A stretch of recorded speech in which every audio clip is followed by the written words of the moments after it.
with any learner, no matter what grade, no matter what, my goal with you is very simple: to advance your independence.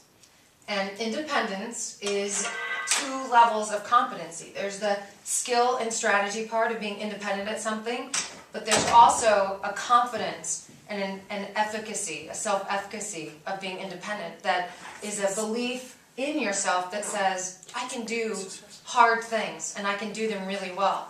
And those are like the chicken and the egg. They go hand in hand because you need both. You need the confidence to keep going, but you also need confidence. You also need the appropriate skill and strategy.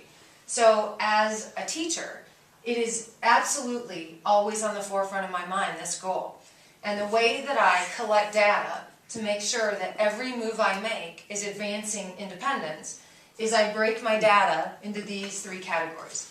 I spend a lot of times being anthropologic in my study of learners, watching them and collecting data in real time that indicates to me what are learners using right now. What are they feeling good about? What do they default to? What is the strategy and the habit that they've built up?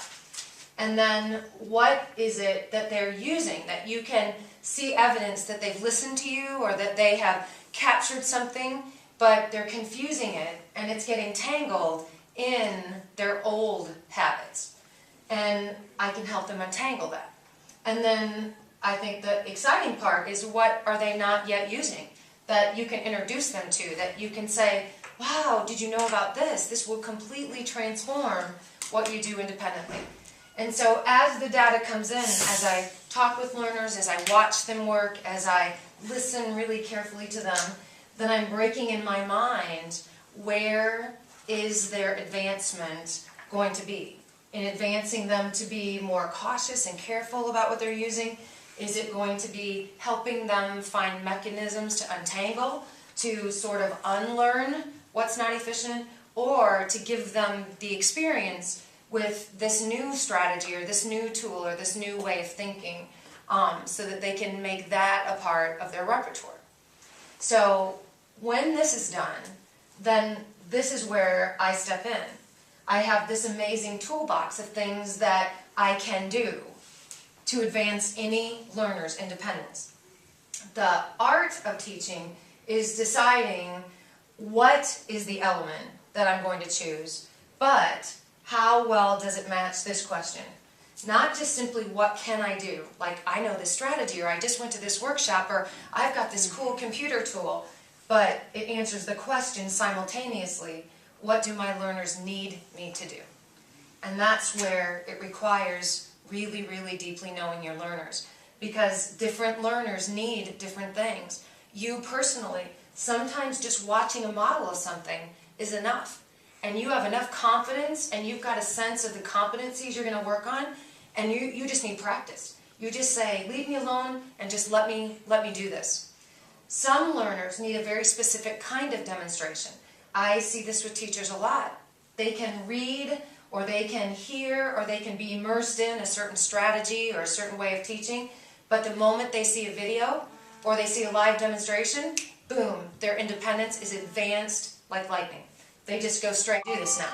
So it's not just simply does this happen, it's in what form and what way. So I can always model more.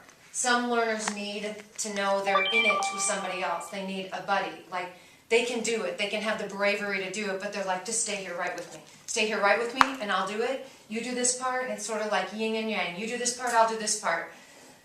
Every learner needs a good coach. Independence is defined, championship is defined on what the coach whispers in your ear on the sidelines, not what the coach yells to every player on the field. And the difference between a really elite athlete and just a simply good, talented athlete is that they have very high level, very trained, sophisticated coaching. And that changes the game. The way that you are coached while you are practicing defines what kind of game you're going to play. And then every learner needs hundreds and hundreds and hundreds of opportunities to practice. Nobody, no matter how good their coach is, no matter how much demonstration they got, no matter how much talent they have initially, is going to succeed at a level or advance a level without extraordinary amounts of sweat and attention and time spent practicing, reflecting on that craft. So when I look at what I do as a teacher and what we do as a community of learners, it falls around this area. We have one goal. It's very simple, not 756,000 standards. We have to take learners where they're at now and advance them. Advance them cognitively, advance them socially, advance them emotionally, so that they have the confidence and the competence to be the learner that they can be. So I want you to just take a few minutes and see if that helps put the pieces that we're working on in perspective.